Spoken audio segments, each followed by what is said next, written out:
നമസ്കാരം. സന്ദീപ് വാര്യരുടെ കോൺഗ്രസിലേക്കുള്ള പ്രവേശനത്തെ നന്നായി തന്നെ പൊളിച്ചടക്കിക്കൊണ്ട് ഇന്ന് KT ജലീൽ MLA രംഗത്ത് വന്നിട്ടുണ്ട്. അദ്ദേഹത്തിന്റെ ഫേസ്ബുക്ക് പോസ്റ്റ് ഞാനൊന്ന് വായിക്കാം. സന്ദീപ് വാര്യരുടെ പ്രിവിലേജ്. സന്ദീപ് വാര്യർ BJPയിലെ മുസ്ലിം വിരുദ്ധ മുഖമായിരുന്നു. ഫലസ്തീനിൽ മരിച്ചു വീഴുന്ന കുഞ്ഞുങ്ങൾക്കൊപ്പമോ വധിക്കപ്പെടുന്ന സ്ത്രീ പുരുഷന്മാർക്കൊപ്പമോ അല്ല, കുട്ടികൾ ഉൾപ്പെടെയുള്ളവരെ കൊന്നുതള്ളുന്ന ഇസ്രായേലിനെ ശക്തമായ പിന്തുണച്ചു നിന്നയാളാണ് സന്ദീപ് വാര്യർ. പൗരത്വ ഭേദഗതി നിയമത്തെ കയ്യും മെയ്യും മറന്ന് പിന്തുണച്ചയാൾ. കശ്മീരിന് പ്രത്യേക അവകാശം നൽകിയ ഭരണഘടനയുടെ 370-ാം വകുപ്പ് റദ്ദ് ചെയ്ത മോദി സർക്കാരിന്റെ നിലപാടിനെ മനസ്സറിഞ്ഞ് സ്വാഗതം ചെയ്തയാൾ. മുത്തലാഖ് ബില്ലിനെ സഹർഷം വരവേറ്റയാൾ. ബാബറി മസ്ജിദ് തകർത്തതിനെയും തലസ്ഥാനത്ത് രാമക്ഷേത്രം പണിതതിനെയും ഹൃദയം കൊണ്ട് വരിച്ചയാൾ. കശ്മീരികളെ വെടിവെച്ചു കൊന്ന് കുഴിച്ചു മൂടണമെന്ന് ആക്രോശിച്ചയാൾ. സന്ദീപിന്റെ നിലപാടുകൾ ഒരു ഘട്ടത്തിലും മിതവാദത്തിൽ ഊന്നിയതായിരുന്നില്ല. BJPയിലെ ശ്രീധരൻപിള്ളയുടെയും CK പത്മനാഭന്റെയും സ്കൂൾ ഓഫ് തോട്ടല്ല സന്ദീപ് വാര്യരുടേത്. ശശികല ടീച്ചറും ഗോപാലകൃഷ്ണനും പറയുന്നത് പോലെ തനി വർഗീയത തുപ്പിയിരുന്ന സന്ദീപ് വാര്യർ ആ നിലപാടിൽ നിന്നെല്ലാം പിറകോട്ട് പോന്നോ എന്ന കാര്യം ഇനിയും വ്യക്തമായിട്ടില്ല. അവയെ അദ്ദേഹം തള്ളി പറഞ്ഞിട്ടുമില്ല. എന്തായാലും തീവ്ര ഹിന്ദുത്വ പാർട്ടിയിൽ നിന്ന് മൃദു ഹിന്ദുത്വ പാർട്ടിയിലേക്കുള്ള അദ്ദേഹത്തിന്റെ കൂടുമാറ്റം സ്വാഗതാർഹമാണ്. ചാനൽ റൂമുകളിലും FBയിലും ഇരുന്നുള്ള മുസ്ലിം വിരുദ്ധ വിഷം ചീറ്റുന്ന ഒരാളെങ്കിലും കുറഞ്ഞു കിട്ടുമല്ലോ. അഡ്വക്കേറ്റ് ജയശങ്കറിനെയും ഗോപാലകൃഷ്ണനെയും വിനു ബി ജോണിനെയും ശോഭാ സുരേന്ദ്രനെയും ശശികല ടീച്ചറെയും കൂടി മനം മാറ്റി മൃദു ഹിന്ദുത്വ പാർട്ടിയായ കോൺഗ്രസിലെത്തിച്ചാൽ അത്രയും സാമൂഹ്യ വിപത്തിന് തടയിടാനാകും. RSS ശാഖയ്ക്ക് കാവൽ നിന്ന KPCC പ്രസിഡന്റ് അതിനും കൂടി മുൻകൈ എടുക്കുമെന്ന് നമുക്ക് പ്രതീക്ഷിക്കാം. സന്ദീപ് വാര്യരെ പോലുള്ള ഒരാൾക്ക് കിട്ടുന്ന പ്രത്യേക അവകാശം അപാരം തന്നെ. അദ്ദേഹത്തെ ആരും ഭാവിയിൽ മുൻ RSSകാരനെന്ന് വിശേഷിപ്പിക്കില്ല. അദ്ദേഹം പറഞ്ഞതും പ്രസംഗിച്ചതും ഒരാളും പൊക്കിയെടുത്ത് കൊണ്ടുവരില്ല. ആ പ്രിവിലേജ് കിട്ടണമെങ്കിലുള്ള ആദ്യത്തെ യോഗ്യത സന്ദീപ് വാര്യർ ആവണമെന്നുള്ളതാണ്. രണ്ടാമത്തേത് കോൺഗ്രസിൽ തന്നെ ചേരണമെന്നുള്ളതാണ് എന്നാണ് KT ജലീൽ പറഞ്ഞിരിക്കുന്നത്. അതിശക്തമായ ഭാഷയിൽ തന്നെ കോൺഗ്രസിനെയും അതുപോലെ തന്നെ സന്ദീപ് വാര്യരെയും വിമർശിച്ചിരിക്കുകയാണ്. സമൂഹ മാധ്യമങ്ങളിൽ വലിയ കയ്യടിയാണ് KT ജലീൽ ഇപ്പോൾ ഈ നടത്തിയിരിക്കുന്ന പ്രതികരണത്തിന്, ഈ FB പോസ്റ്റിന് കിട്ടിക്കൊണ്ടിരിക്കുന്നത്. സത്യത്തിൽ KT ജലീൽ പറഞ്ഞത് വളരെ വളരെ വാസ്തവമാണല്ലോ. സന്ദീപ് വാര്യരെ പോലുള്ള ഒരു സംഘപരിവാർ, തീവ്ര സംഘപരിവാർ ഒരു പുത്രൻ, ആ മിത്രം കോൺഗ്രസിലേക്ക് വരുമ്പോൾ ഇപ്പോഴത്തെ കോൺഗ്രസിനെ കുറിച്ചുമൊക്കെ നമ്മൾ പറയേണ്ടതുണ്ടല്ലോ. കോൺഗ്രസ് ഇപ്പോൾ മൃദു ഹിന്ദുത്വ നിലപാട് എന്നത് മാത്രമല്ലല്ലോ, സംഘപരിവാർ നിലപാടുകളിലേക്ക് കൂടി മാറുകയാണ്.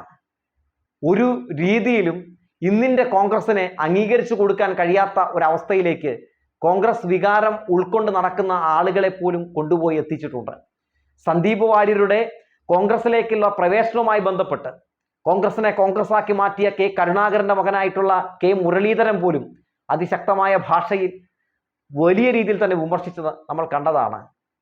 അപ്പോൾ കോൺഗ്രസ് വികാരം ഉൾക്കൊണ്ട് നടക്കുന്ന ആളുകളെയൊക്കെ പതിയെ മാറ്റി നിർത്തിക്കൊണ്ട് സംഘപരിവാർ പുത്രന്മാരെ കോൺഗ്രസിലേക്ക് തിരികെ കയറ്റി സതീശൻ, സുധാകരൻ, ഷാഫി പക്ഷം കാണിച്ചു കൂട്ടുന്ന ഇന്നിൻ്റെ കോൺഗ്രസിൻ്റെ ആ ഒരു പ്രത്യേക രീതിയിലുള്ള രാഷ്ട്രീയ ശൈലി, അത് എല്ലാവരെയും അതിശയപ്പെടുത്തുന്നതാണ്.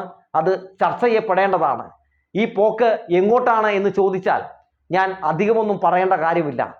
ഈ പോക്ക് അവസാനം വല്ലാത്തൊരു പോക്കായി മാറുമെന്നും ഇത് എക്കാലത്തും കോൺഗ്രസിനെ പ്രതിപക്ഷത്ത് തന്നെ ഇരുത്താൻ ഉപകാരപ്പെടുത്തുമെന്നും ഓർമ്മപ്പെടുത്തുകയാണ്. ഇലക്ഷൻ കഴിഞ്ഞ് ഹൈക്കമാൻഡ് നേതൃമാറ്റം ആവശ്യപ്പെട്ട് സതീശനെയും സുധാകരനെയും ഒക്കെ തൽസ്ഥാനത്ത് നിന്ന് മാറ്റിയില്ലെങ്കിൽ കോൺഗ്രസ് നേരിടാൻ പോകുന്നത് ഒരിക്കലും തിരിച്ചു വരാൻ കഴിയാത്ത അത്രയും വലിയ പ്രഹരമായിരിക്കും എന്ന കാര്യത്തിലും ഒരു മാറ്റവുമില്ല. കോൺഗ്രസിനെ ഇന്ന് കാണുന്ന അവസ്ഥയിലേക്ക് കൊണ്ടുപോയി എത്തിച്ചത് സതീശനും സുധാകരനുമാണ്. പ്രതിപക്ഷത്തിരിക്കുന്ന ഒരു പാർട്ടിയാണ്. കൂടുതൽ അണികളെ ചേർത്ത് നിർത്തിക്കൊണ്ട് കൂടുതൽ ശക്തി പ്രാപിച്ച് ഭരണം നേടിയെടുക്കാൻ ശ്രമം നടത്തേണ്ട പാർട്ടിയാണ്. പക്ഷെ ഇവിടെ എന്താണ് സംഭവിക്കുന്നത്? തികഞ്ഞ ധാർഷ്ട്യവും ഏകാധിപത്യ ഭരണവും കാഴ്ചവെച്ചുകൊണ്ട് ഒരു പ്രതിപക്ഷ പാർട്ടി സ്വയം ഇല്ലാതാകുന്ന കാഴ്ചയാണ് കണ്ടുകൊണ്ടിരിക്കുന്നത്. സന്ദീപ് വാര്യരെ പോലുള്ള ആളുകളെയൊക്കെ മാലയിട്ട് സ്വീകരിക്കൽ മാത്രമല്ലല്ലോ കോൺഗ്രസ് ചെയ്തുകൊണ്ടിരിക്കുന്നത്. വർഗീയത തുപ്പുന്ന വർഗീയ പാർട്ടികളുമായി ചെങ്ങാത്തം കൂടുകയും അവർ ചെയ്യുന്നുണ്ടല്ലോ. കഴിഞ്ഞ 18ാം ലോക്സഭാ തെരഞ്ഞെടുപ്പിൽ SDPI പരസ്യമായ പിന്തുണ UDF പ്രഖ്യാപിച്ച കാഴ്ച നമ്മൾ കണ്ടതാണ്. ഒരു ഘട്ടത്തിൽ പോലും അത് വേണ്ട എന്ന് KPCC പ്രസിഡന്റ് പോലും പറഞ്ഞ് നമ്മൾ കേട്ടില്ല. മാത്രവുമല്ല, ഈ ഉപതെരഞ്ഞെടുപ്പിൽ രാഹുൽ മാങ്കൂട്ടത്തിനെ വോട്ട് ചെയ്യണമെന്ന് ആവശ്യപ്പെട്ടുകൊണ്ട് SDPI ലഘുലേഖ ഇറക്കിയിരിക്കുന്നു. ആ വോട്ട് ഞങ്ങൾക്ക് വേണ്ട എന്ന് ഇവർ പറയുന്നില്ലല്ലോ.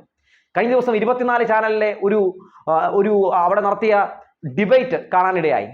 അതിൽ ഒരാൾ എഴുന്നേറ്റ് നിന്ന് ചോദിക്കുകയാണ്, SDPIയുടെ അതുപോലെ തന്നെ പോപ്പുലർ ഫ്രണ്ടിന്റെ അതുപോലെ തന്നെ ജമാഅത്ത് ഇസ്ലാമിയുടെ ഒക്കെ വോട്ടുകൾ വേണ്ട എന്ന് നിങ്ങൾക്ക് പറയാൻ കഴിയുമോ എന്ന് AR റഹീമിനോട് ചോദിക്കുന്നു. അദ്ദേഹം പറയുന്നു, ഞങ്ങൾക്ക് SDPIയുടെ വോട്ട് വേണ്ട എന്ന് അദ്ദേഹം പറയുന്നു. RSSന്റെ വോട്ട് വേണ്ട എന്ന് അദ്ദേഹം പറയുന്നു. ആ വോട്ടുകൾ ഞങ്ങൾക്ക് വേണ്ട എന്ന് പറഞ്ഞതിന്റെ പേരിൽ ഞങ്ങൾ ഇവിടെ തോൽക്കുകയാണെങ്കിൽ അഭിമാനത്തോടെ ആ തോൽവി ഏറ്റുവാങ്ങുമെന്നാണ് AR റഹീം MP പറഞ്ഞത്. അതേ ചോദ്യം കോൺഗ്രസിന്റെ വക്താവായിട്ടുള്ള ചാമക്കാലയോട് ചോദിക്കുമ്പോൾ ചാമക്കാല ഉത്തരം പറയുന്നില്ല എന്നത് എടുത്തു പറയേണ്ട ഒരു വസ്തുതയാണ്.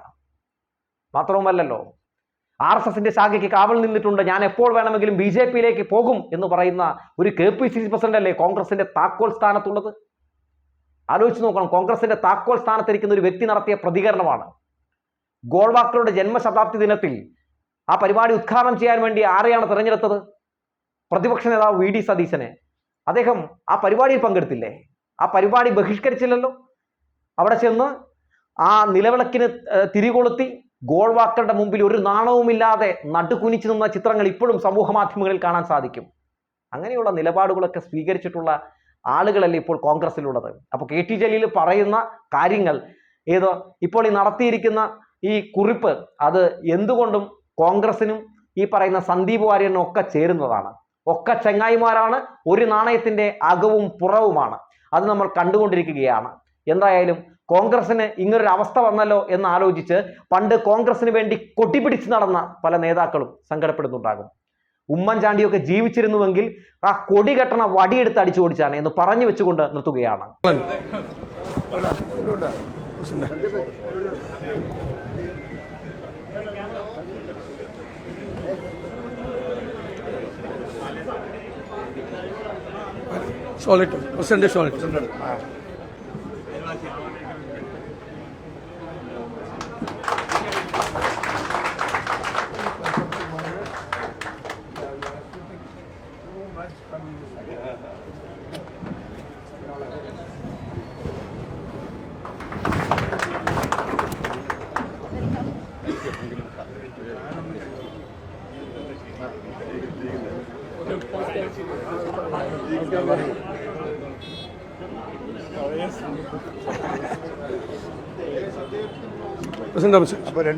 നേരത്തെ പറഞ്ഞു പ്രസിഡന്റ് പറയാം.